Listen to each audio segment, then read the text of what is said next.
Hello mga kabiyahe, isang magandang araw sa inyong lahat and welcome to another travel adventure dito po sa ating channel, Biyahe Tayo. Ako po si Alan Bantang, syempre ang inyong kabiyahe. Ngayon po ay narito ako ngayon sa Pililla, Rizal at makikita niyo po yung harap natin ay yung mga windmill dito po sa Pililla. So para sa araw po na to, ako po ay papunta ng Sariaya, Quezon. So, ito po ay racket, no? Gala, tas racket, para 2-in-1, diba? Racket and biyahe and gala, no? 2-in-1, syempre. So, masaya yun, no? Yun talaga yung gusto kong gawin. Eh. Gumagala ka, tas kumikita ka. So, meron po akong hosting gig ngayon sa isang resort. Wedding po ito. It's a wedding gig hosting. Ay, ginagawa na yung mga bundok dito. So, yun. So, kita-kita po tayo mamaya sa Sariaya, Quezon. Mga 2 hours mahigit na nandun na tayo. So hindi po ako nag-SLEX. Ako po ay nag-backdoor. So dyan ko po, diandaan ko po ngayon ay dito nga po sa Pililla, Rizal. Magbabayan-bayan tayo to Laguna and then Quezon. Mas gusto ko po kasi dumaan dito. Mas nalilibang ako sa mga magagandang view, magagandang tanawin. At saka although hindi siya ganong kabilisan kasi nga syempre mga sigsag tapos bundok. Pero okay lang, hindi ko kailangan mabilis. At saka isa pa, itong sasakyan ko ay hindi naman talaga ganun kabilis. So, sakto lang, no? Kaya medyo, mas feel ko ditong dumaan. So, guys, see you sa ating pong, biyahe and racket gig for today. Samahan niyo po ako sa biyahe natin. Let's go!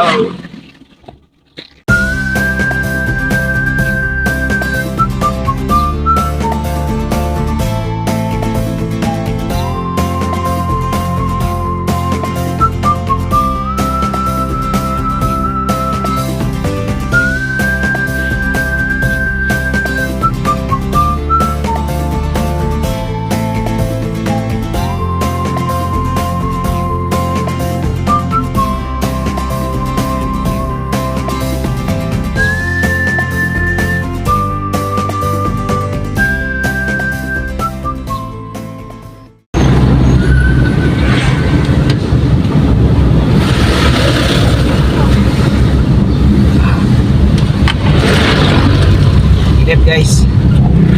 Pagsanhan pa lang. So mga isang oras pa mahigit bago tayo makarating sa Sariaya, Quezon. Ayon kay Google. Sarap dito guys kasi puro palayan. Tas bundok dito. Mahangin, presko. So, kaya yan, naka-open lang window natin para naman makaramdam tayo ng probinsya. Sa Manila sobrang init. Mainit din naman pero yung yung hangin niya hindi katulad sa Manila na mainit. Dito malamig kahit pa paano. Medyo may lamig konti. Siguro bandang Louisiana nakakapagpapahinga saglit. Kasi nahihilang na ako tsaka doon mas maganda yung daan. Dito kasi medyo maraming tindahan, maraming establishments. So doon talaga lang siya, bundok, yung kalsada, tas wala masyadong kabahayan. Marami lang daw yung mga nagtitinda ng bibingka. Yan. So parang gusto ko rin mag-upo, pero kailangan ko munang umihi kasi meron uminom pagka naiihi. Tayo sa pinakabayan ng Pagsanhan. Pagkatapos noon ay na tayo, Cabinte, Laguna. Tapos tawag na? And last na bayan, Louisiana. Tapos Lucban, Quezon. Tapos yun alam ko pa Sariaya na yun. Kaya malapit na tayo. Oo, nagugutom na rin ako pero okay lang kasi may baon ako na pandesal. Yun yung pinaka-breakfast ko kanina. Naubos ko na siya. And I have coffee also here. So habang nagdadrive, ubos na rin siya. Ay, meron pang konti. My gosh. Buti hindi siya natapon. Sabihin mo na natin. Sayang kasi kahit malamig na yun, di ba? Ice coffee nga. Alam niyo ako talaga, masyado akong matipid. Bawal magsayang.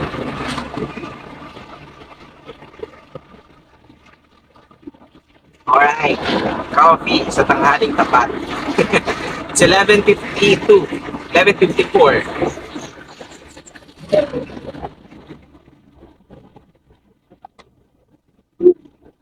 So ang call time ko is 2:32.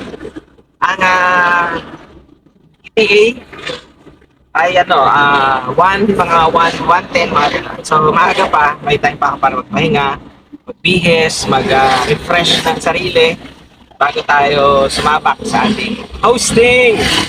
Hosting guys! Yes, I'm a host! I'm a host! Tagal ko na pong racket mga kaibigan. Mga kabiyahe, matagal-tagal na po ako nag-host. And actually, feeling ko pa-resign na ako Pero ganun pa man, sa tinagal-tagal ko dito sa racket ko na to, meron pa rin kaba. Talagang hindi nawawala. Lalo na syempre, first time mo makikita yung side kasi ng groom, kakilala ko. So, alam na nila ako. Ilang beses na ako nag-host sa kanila. Last February lang, nag-host ako sa kapatid ng groom. Sa mga pinsan niya, sa mga tita, tito. Halos ako lagi kinukuha nila.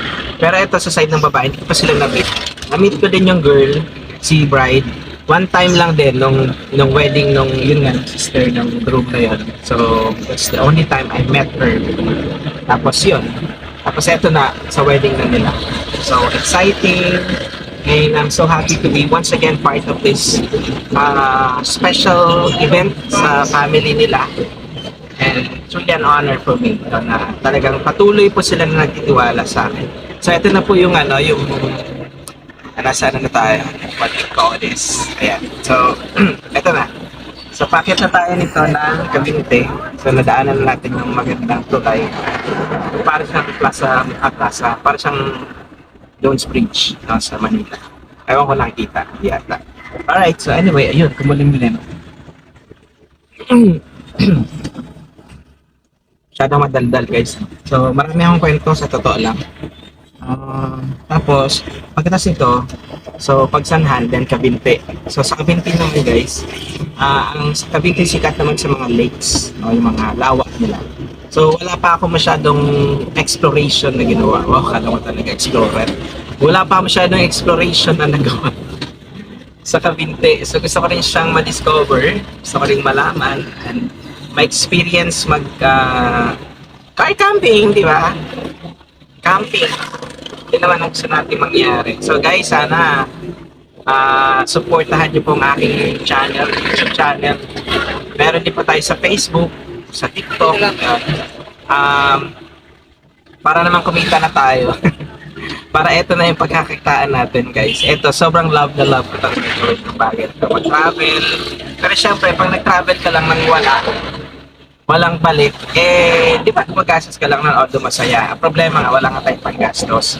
Kung mayaman lang ako, may panggastos ako, okay lang, mag-travel ka lang na mag-travel. Pero, hindi wala tayong panggastos. Kaya kailangan yung travel natin, nag-earn tayo habang nagta-travel tayo.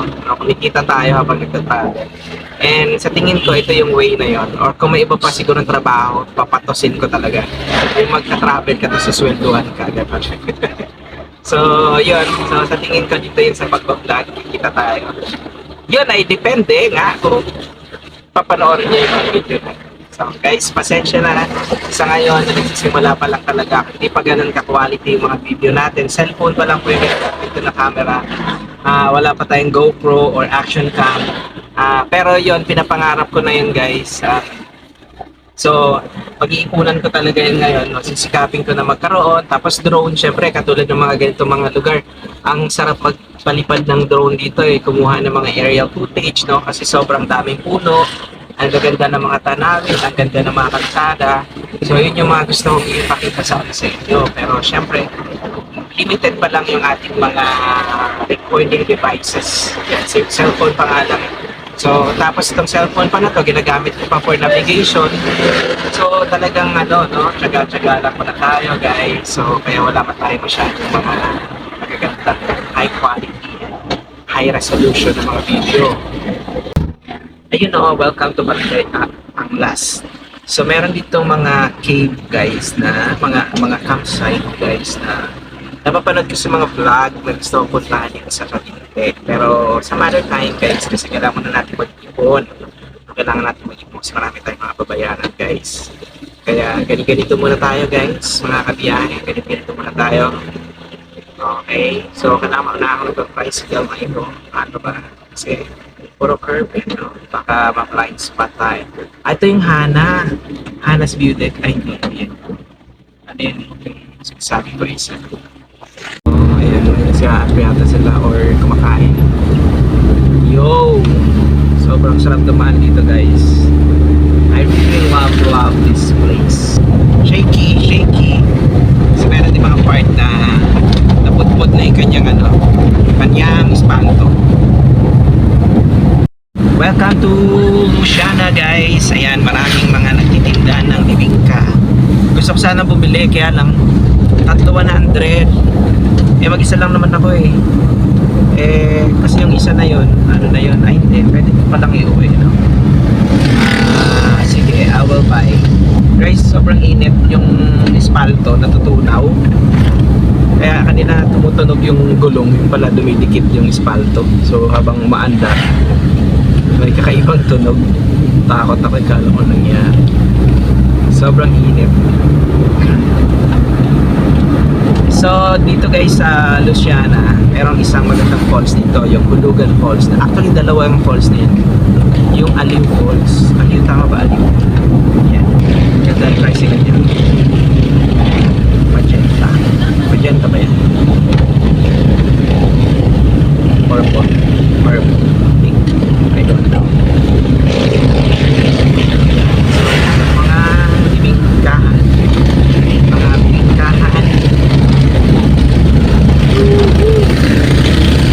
Basta may usok, may bingka. Yan yung parang nila, agaw atensyon, pagkuha ng atensyon sa mga dumadaan, yung pausok. Ganda ng kalsada, guys. Sayang may drone sana tayo. Meron kasi yung isang vlog pa na dito, tapos nagpa-drone siya dito. Nag-drone siya. Ganda kasi puro puno ng nyug. Yan. And maganda yung kalsada. Ano siya, puro pakurba. zigzag. Yan. Malapit na tayo dito sa ay merong ano dito sa taas, may mga pulis, ano ba yan, kampo ba yan? So dito banda yung madalas naming bila ng bibingka kay Aling Minerva. Ito merong ditong binang ay hindi natuloy yun, sayang, akin na lang yan. Alright, diba ang ganda ng kalsada dito, although may mga dyan nag-repair ano yung sira. Ayan, ayan. Parang ka na kumain. Kahit tanghali na guys, hindi ganun ka-init dito. So 12:19, I'm expected to arrive by kaya ba? 12:19 na eh. Mga 1:30. Okay, actually malapit na tayo sa Lokban. Ayan, dito yun. Dito yun. Itigilan natin. Kay Aling dito, ayan. Kay Aling Minerva. Pero, yun nga. Ito dalawang ispaw mga kayo. Alala kaya ni ate, nakita niyo ako. Alala niya kaya sa sasakyan. Kasi ano rin, gumadali na ako. Gusto ko na makarating doon. Ito yung Via Rose, Via Rosary. Via Rosary. Okay. Yan, so ito na yung bayan guys ng Luciana. Paglampas nito ay Lokban na. Mas malapit yung bayan nila sa Lokban, Quezon. So huling bayan na po tayo ng Laguna. Kung ang daan mo ay dito po sa Rizal, ito po yung huling bayan. Pag sa kabila ka naman dumaan, pag nag-SLEX ka, I think ang huling bayan is San Pablo, tapos Quezon na. Okay, so paikot lang naman to eh. Actually pwede nga ako dumaan dun sa bilis dun, kaso ayoko dumaan dun. Parang mas gusto ko dumaan dito. Siguro kung dun ako dumaan, napakainit. At least dito kasi mapuno eh. Tsaka na-enjoy ko yung magandang view, kaya mas gusto ko dumaan dito. Iniisip ko lang mamayang gabi, ako lang mag-isa uuwi. So pag-iisipan ko kung doon ako dadaan sa SLEX later tonight. Wala pa kasi akong kasama, mag-isa lang ako nagbabiyahe ko. Ito yung plaza nila. Oh yan, sa parang fiesta pa yata or hindi naman. Yeah. Ganda. Meron silang mga dekorasyon. Okay, so guys, tuloy-tuloy lang tayo. Hindi pa rin ako nakakainin. Siguro, alam ko meron pang mga pagkakita na masyadong tao bago ako ng Lokban.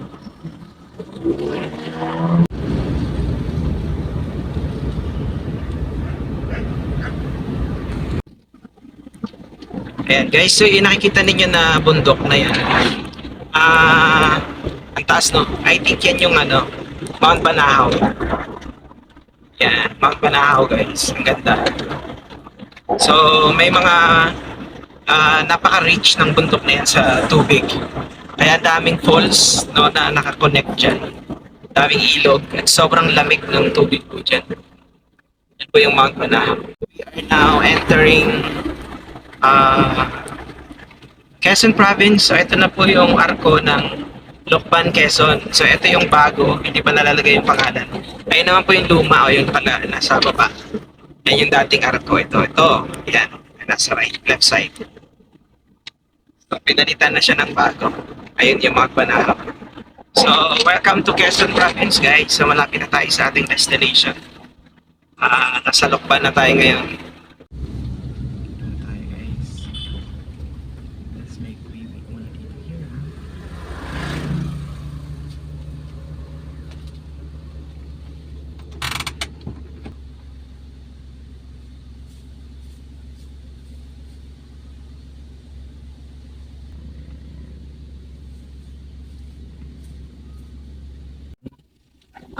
Pag kumanan ka papuntang Lokban proper, pag kumaliwa ka papuntang Sampaloc, papuntang Kauban. Pag dumiretso ka, eto naman yan, papuntang Sariaya. Yan, Tayabas. Guys, so this is Tayabas Road. Medyo malaki na tayo. Ito yung bagong McDo dito. Okay, so I think guys, this is the end of, or the boundary of Lukban and Tayabas. Ay, Tayabas na ito. Sunod. Oh, I don't know guys. So, ayan. Welcome to Tayabas City. Oh, yan. So, nasa Tayabas na tayo. Tapos, kasunod dito sa Riyaya na yata. I don't know. Right guys, so kanan na tayo dito sa Tayabas Sariaya Road. 15 minutes at nandun na tayo sa ating pong destination. Continue on Tayabas, Sariaya Road for 6 kilometers. So guys, another arco. Ito na alam kung para saan yan. Kung anong welcome. Kasi hindi na mabasa yung nakalagay eh.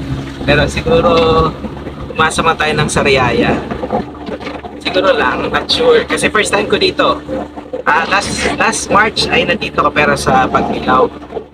Pero itong area na to, hindi ko pa siya na puntahan. Okay, so nag-base lang po ako ngayon sa Google Map. Ayan, guys, mga kabiyahe, ay pumasok na tayo dun sa kanto. Papasok dun sa resort. Malapit na yata. Ito na yata. Okay. So, nasa baba siya ng Mount Banahaw. Oh, I think this one. Your destination is on the right. Destination is on the right. Alright, so ito na siya. Balay Sadiaya. Balay Sadiaya.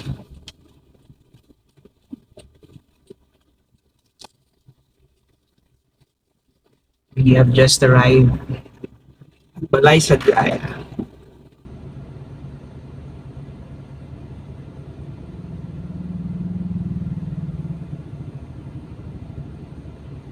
Alright, so guys, ito yung venue, yung reception and also the ceremony area. Yan, so nakagayak na siya, almost done. Okay. Balay Sadiaya, dito po sa Sariaya, Quezon. And so guys, nakapag-lunch na tayo. Tapos na run through na rin sa akin yung program, this one. And na-check ko na rin yung venue. So magbibihisa tayo para ready na tayo anytime mag-start yung wedding. So this is the both the ceremony and the reception area.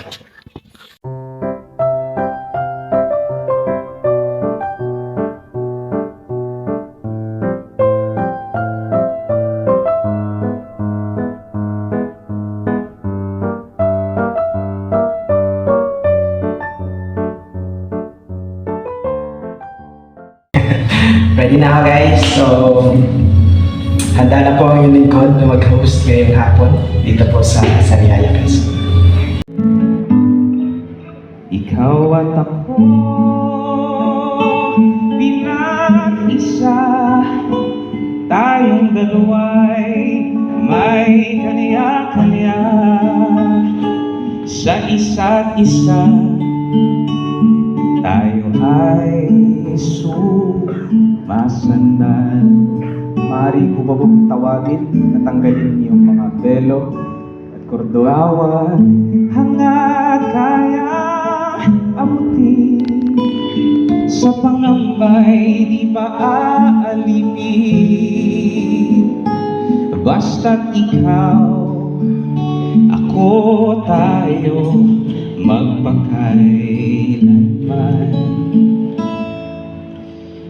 Kung minsan ay di ko nababanggit, pag-ibig ko'y di masukat ng anumahang lambing. Akong magkamali, akong ika'y saktan. Maaaring kunin po yung Biblia at yung aras. Puso mo ba'y handa mapatahawan?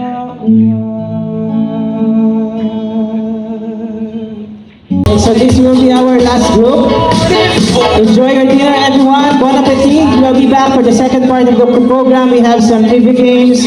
We have special numbers, song numbers for all of you, and the most awaited same-day edit video of Francis and Caroline. Thank you so much. Enjoy your dinner, everyone. For making it tonight. And higit sa lahat, malakas na palakpakan para sa ating Panginoon. Para sa Kanyang lahat ng papuri at pasasalamat. Kasi hindi mangyayari ang gabing ito kung hindi dahil sa tulong, sa pagmamahal, sa biyaya ng ating napakabuting Diyos. Kaya Francis and Coraline, magpakarami na kayo.